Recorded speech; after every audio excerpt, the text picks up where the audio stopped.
Tell it like someone who no longer needs approval, only truth. I was sitting at my own dinner table when my father leaned forward and let his words drip like poison across the plates. He didn't shout, he didn't need to. His voice was calm, sharp, practiced. He said I was useless, that my child and I were nothing but leeches, parasites sucking this family dry. My mother smiled and nodded, slow and approving, as if she had been waiting her entire life for someone to finally say it out loud. The cruelty of it almost made me laugh. They were eating food from my kitchen, sitting inside a house I paid for, surrounded by walls built from years of my exhaustion. I didn't cry. I didn't argue. I didn't raise my voice. I looked him straight in the eye and said they had 24 hours to leave. The silence that followed felt alive, heavy, pressing against my ears like a warning that something irreversible had just happened. From the outside, my family never looked broken. We were the kind of family neighbors admired. Perfect smiles in holiday photos, loud laughter at cookouts, church every Sunday. My mother baked pies for fundraisers, and everyone called her generous. My father shook hands like a local politician, confident and respected. And my brother Knox was the centerpiece of every story. Every conversation circled back to his brilliance, his vision, his next big idea. He was the golden child, the promise, the future. I was the background, the reliable one, the one expected to quietly fix things when Knox inevitably set them on fire. That dinner didn't happen out of nowhere. It was built slowly, layer by layer, from years of swallowed anger and small humiliations. I remember being a child, standing barefoot on cold kitchen tiles while my mother stirred a pot on the stove. She smelled like cinnamon and detergent. She never yelled, but her looks carried rules. Don't question, don't challenge, don't make things harder. Family comes first, even when family hurts you, especially then. I learned early that love in our house came with conditions, and approval was something you earned by staying silent. By the time I was 16, I understood exactly where I stood. Knox crashed a car, and my father laughed it off, saying, "Boys will be boys." I brought home an A-, and my mother sighed and told me not everyone was meant to shine like Knox. At night, I lay awake staring at glow-in-the-dark stars on my ceiling, wondering if anyone would notice me if I ever stopped giving. I wondered if I mattered beyond what I could sacrifice. 10 years later, everything changed when my son was born. Asher became my anchor, my proof that life could be gentler. Holding him in that hospital room, tiny fingers wrapped around mine, I made a silent promise that he would never feel invisible the way I had. That promise echoed in my chest on the night of the dinner. Asher was upstairs. I knew he could hear the voices. I knew he could feel the tension. And suddenly, this wasn't just about me anymore. It was about what I was teaching him by staying quiet. The house my parents insulted me in was mine. I built it piece by piece through endless nights, back-to-back meetings, proving myself again and again in rooms where I wasn't expected to belong. Every wall carried the weight of my effort. Still, they treated my success like it belonged to everyone but me. The phone calls had trained me for years. Rent emergencies, broken trucks, Knox needing money for another almost there dream. I always said yes, because saying no meant being labeled selfish. Temporary help turned into obligation. Obligation turned into chains.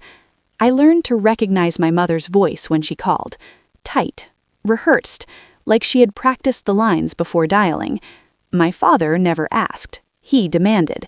Knox never called directly. He let them do the work while he chased fantasies. And I kept giving, convincing myself this was just what family did, until giving started costing me parts of myself I couldn't get back. The real breaking point came with a phone call on an ordinary evening. My mother's name lit up my screen as I packed up at work. Her voice trembled in a way I recognized too well. She said my father needed surgery. She said the house was about to be taken. Big fear, big numbers, no details. I felt the familiar pull of guilt, but something in me resisted.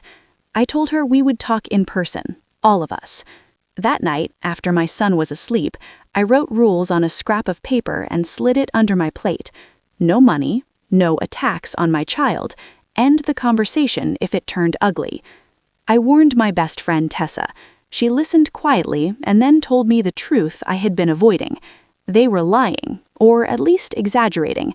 She told me to record everything, to stop letting them rewrite reality.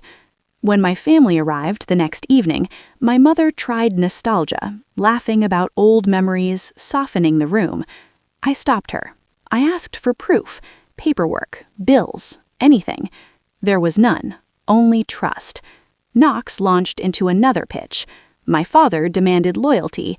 My mother dragged my son into it. And then, finally, the truth slipped out. The debt was Knox's, always had been. That was the moment something inside me went cold and clear. And when my mother threatened to go public, to use my child to force my hand, I repeated the words calmly. 24 hours. If you think the worst part of this story was that dinner, you're wrong, because once they walked out, the real damage began. The moment the door closed behind them, the house felt hollow. Not peaceful, hollow, like the walls were holding their breath. I stood in the kitchen staring at the plates they'd barely touched, my hands trembling just enough to notice. I stacked the dishes slowly, listening to porcelain clink against porcelain, each sound sharper than the last. I should have felt relief, but instead grief settled in.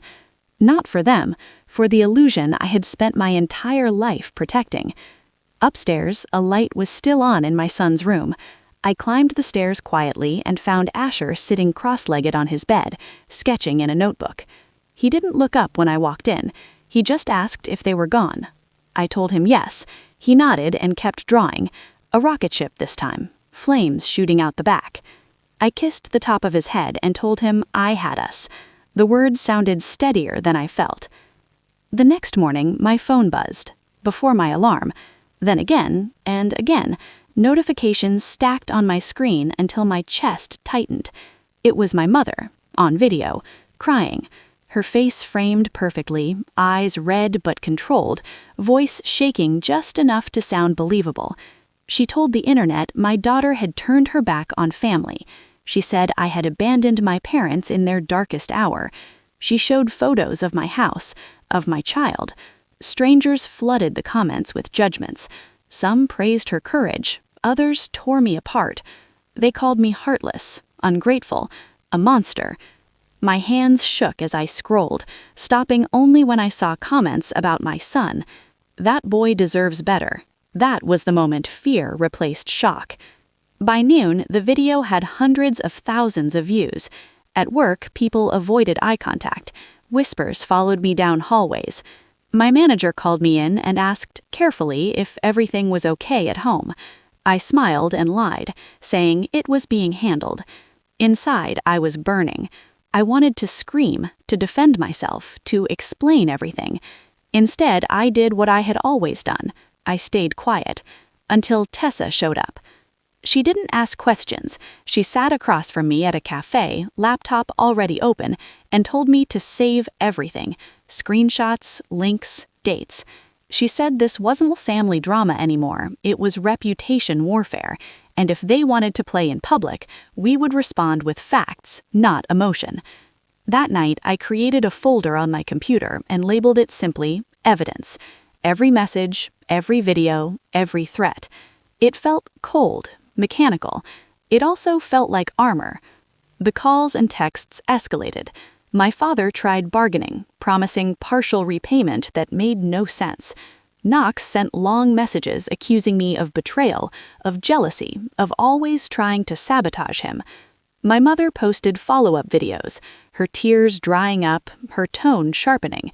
She hinted at my personal life. She hinted at my son's broken family. Each post felt like another boundary crossed.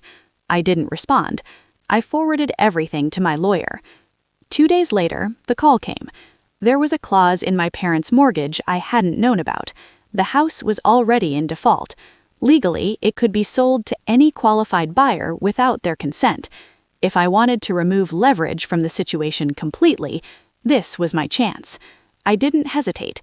I authorized the purchase, quietly, cleanly. When the papers were signed, something inside me loosened for the first time in years. The reaction was immediate. Knox exploded with rage. My father accused me of theft. My mother doubled down online, playing the victim harder than ever. None of it mattered. The locks were changed, notices were served. For the first time, their chaos had boundaries they couldn't cross. When I walked through that house after the sale, it smelled of dust and regret. In the attic, buried under boxes of forgotten junk, we found something unexpected, a letter from my grandfather. His handwriting was shaky but clear. The money had been meant for my education, not Knox's dreams, not my parents. The confrontation came unexpectedly. An airport, public, loud, unavoidable. They had just landed when they saw me standing there with my lawyer beside me, papers in hand.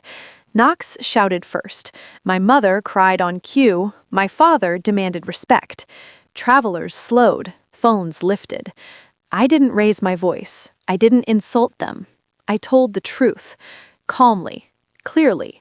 Security watched closely. When they were escorted away, the humiliation they once used against me followed them instead. I sat on a bench afterward, shaking from adrenaline, not regret. The court process moved quickly. The ruling was in my favor. Harassment orders were issued. The truth was on record now, permanent, untouchable. But this story doesn't end with victory, because once the noise fades, you're left alone with what comes next. And what came next forced me to ask myself a question I had avoided my entire life. Who was I without the role they forced on me? The days after the airport felt unreal, like waking up in a life that didn't quite belong to me yet. My phone stayed quiet in a way that made me uneasy. No demands, no emergencies, no carefully rehearsed guilt, just silence. I didn't know what to do with it at first. For years, chaos had been the background noise of my life. Without it, everything felt exposed, raw, honest. My mother posted one final video a week later.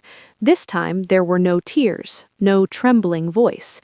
She spoke quickly, defensively, shifting blame onto Knox, explaining how she had been misled, how she had only wanted to protect her family.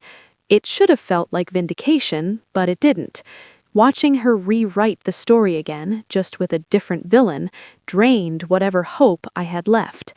When someone uses the world as their stage, apologies stop meaning anything. Knox unraveled publicly. His confidence dissolved into bitterness. He posted long rants about betrayal, about stolen opportunities, about how I had ruined his future. But without my money or my parents' house, there was nothing left to prop him up. Investors disappeared. Followers lost interest. The same people who once praised his vision scrolled past him without a second glance. Watching it happen didn't bring me joy, it brought clarity. This was never about dreams, it was about entitlement. My father vanished from the conversation entirely. No calls, no messages, no confrontation. He faded out quietly, the way people do when authority finally fails them. For years, his voice had been the loudest in every room. Now, there was nothing. That silence said more than any apology ever could. The legal process wrapped up faster than I expected. The judge ruled clearly in my favor. The harassment order was granted. The evidence spoke louder than emotion ever had. Financial restitution wasn't possible. The money had been gone for years. But the ruling mattered. The truth was no longer something I had to defend. It existed independently of me now, recorded and permanent. I sold the house they had lost, not out of spite, out of closure. I walked through it one last time before handing over the keys. Every room held a memory I didn't want to carry anymore. The attic was empty now, the letter from my grandfather safely stored away. I locked the door and didn't look back. At home, life slowly softened. Asher laughed more. The tension that used to creep into every dinner disappeared. Friday nights turned into taco nights again. Homework spread across the kitchen table. Music played while we cooked. Ordinary moments felt extraordinary because they were finally peaceful. I realized how much of my parenting energy had been spent shielding him from adult problems that were never ours to carry. One afternoon, Asher asked if we could plant a tree in the backyard. He said he wanted something that would grow with us. We went to the nursery and picked a small pecan tree. The soil was hard and dry when we dug the hole, sweat running down our backs in the Texas sun. When we finished, he stood back proudly, convinced it would sprout overnight. I told him trees take time. He nodded, serious, like he understood more than he said. I said yes when a journalist reached out, not because I wanted revenge, because I was tired of silence protecting the wrong people. I told the story honestly, without exaggeration, without drama. The article went live quietly. Then the messages started coming. Women, men, parents, children, people who had been scapegoated, used, guilted into submission, people who thought they were alone. They thanked me for putting words to something they had never been able to explain. For the first time, my pain felt useful. Tessa came over one evening with iced tea and a look on her face that meant she was about to challenge me. She said I had turned survival into strength, that I could help others navigate what I had lived through. Advocacy, education, support. The idea scared me, but it also felt right, like something was finally aligning instead of pulling me apart. That night, I tucked Asher into bed and found a drawing under his pillow, a rocket ship, larger than the others, blasting through stars towards somewhere unknown. I kissed his forehead and told him he was free to dream, that no one would ever take that from him. I meant it with every part of myself. Later, alone on the porch, I watched the yard in the quiet dark. The pecan tree stood small but steady. I thought about everything I had lost and everything I had gained, about how family can wound you deeper than strangers ever could, about how boundaries feel cruel to the people who benefit from you having none. I understood something then that had taken me decades to learn. Choosing yourself doesn't make you cold, it makes you honest. Love without respect isn't love, it's control dressed up as loyalty. And peace isn't something you beg for, it's something you protect. The story people tell about you will never be fully in your control, but the life you build can be. And for the first time, I wasn't bracing for the next crisis. I was standing in the quiet aftermath of one I had survived. But survival isn't the end of the story, because what comes after survival is rebuilding, and that final chapter is the one that matters most. Rebuilding didn't happen all at once. It happened in small, quiet moments that didn't look impressive from the outside. Morning coffee without anxiety tightening my chest. Evenings where my phone stayed silent. Decisions made without running them through anyone else's approval first. I learned how unfamiliar peace can feel when you've lived your entire life in survival mode. At first, my body stayed tense, waiting for the next crisis. But weeks passed, then months, and nothing exploded. No one demanded, no one threatened, no one guilted me into submission. Asher changed too. The guarded way he used to watch adults slowly faded. He talked more, asked bigger questions, laughed louder. One night at dinner, he told me he wanted to be an engineer so he could build rockets that never ran out of fuel. I told him that sounded perfect, and for the first time, I believed the future could be something we looked forward to, instead of bracing for. The pecan tree grew inch by inch. Leaves appeared, then shade. It became our marker of time. Each season, it reminded me that growth doesn't need chaos to be real.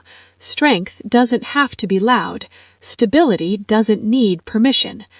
I still get messages from people who found the article, strangers who recognized themselves in the story. Some are angry, some are scared, some aren't ready to walk away yet. I never tell them what to do.